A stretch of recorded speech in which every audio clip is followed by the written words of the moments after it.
Hello, and thank you for calling. You have reached Purgatory, Missouri. Please hold for Hunter Lowry's interview with Gary Lamb.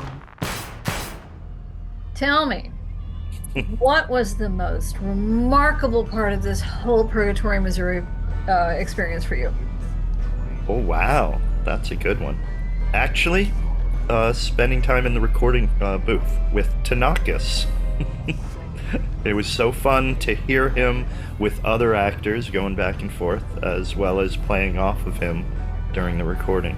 It's funny. It's been kind of a theme. A lot of people have said how much they enjoyed the interplay with the other actors in the recording booth. Well, it didn't always have somebody else there.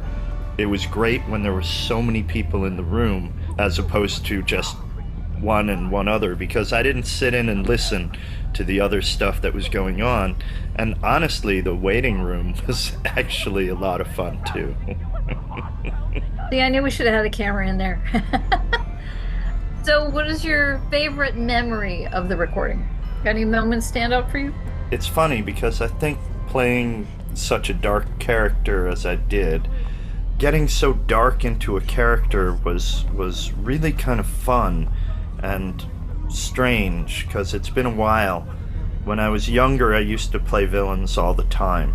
It was like my thing, because I think I had dark hair and dark complexion, and that's a villain right away. But for a long time, I've been playing more comic characters, like some of the other ones I played in the piece.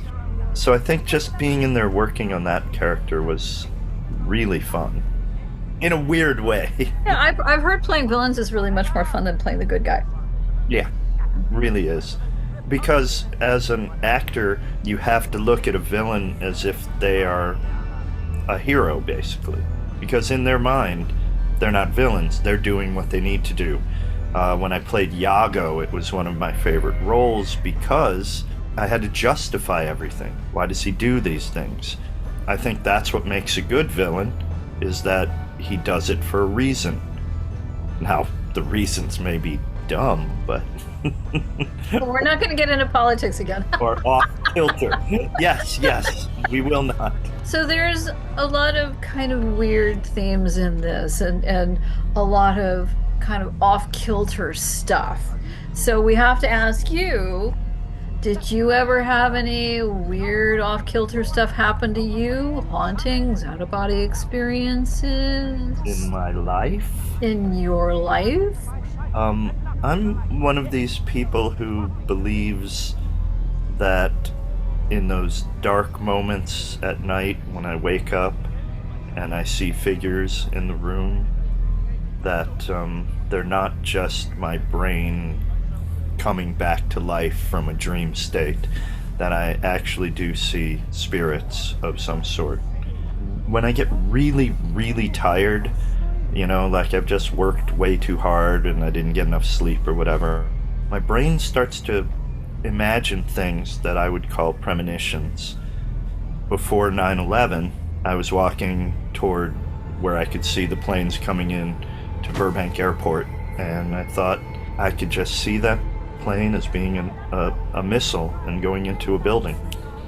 And it was about a month and a half later that I got the wake-up call. And I was like, oh my God, brain. Just be careful what you think, okay there, Gary?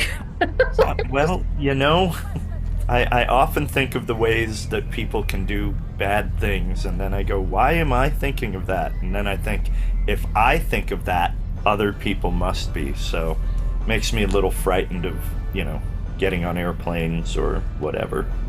I have to walk you back a few steps because you said something that kind of piqued my interest. It's like when you wake up and you see those figures in your room, this has not happened to most of us. Does this happen to you? Yeah. You want to explain? I guess it's hard to explain, but I see outlines of shapes, sometimes faces that sort of hover above me in the room. I try to speak to them. In certain instances, I see mouths move back, but never have heard anything.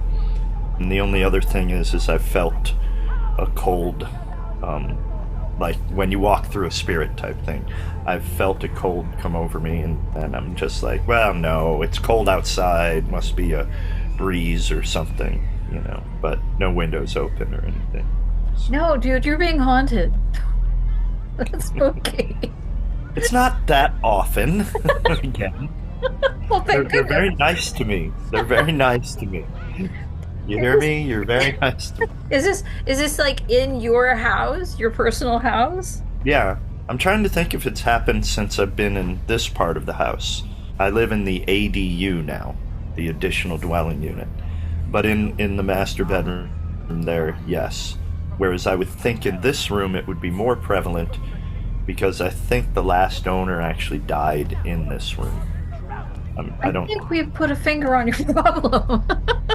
The last owner never left. Still here, hanging out. But then, that's real estate in Los Angeles. It's like, I'm not going, I'm not going.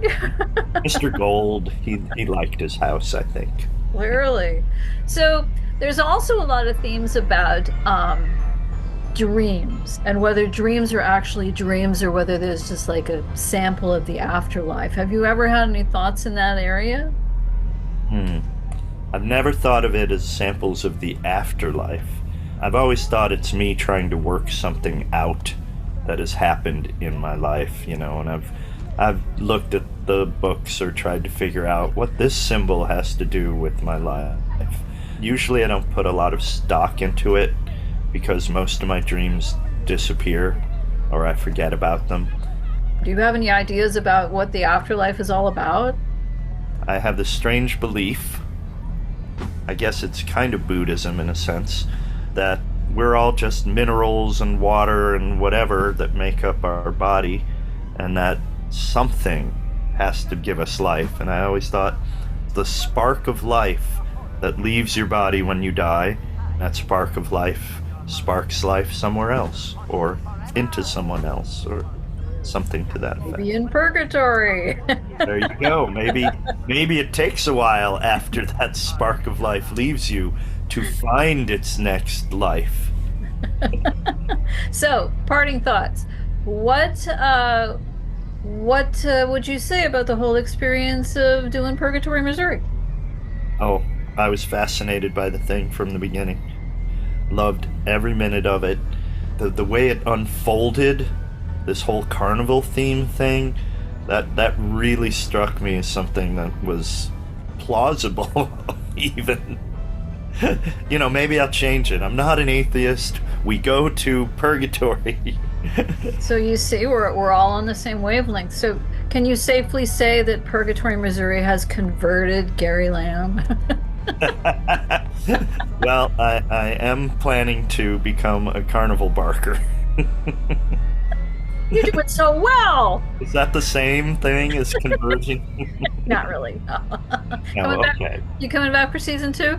If you invite me back, I am back. I'm looking forward to what new characters might find their way in there. I'm terrified myself. Thank you so much for coming on with us, Gary. I appreciate you taking the time. Bye-bye.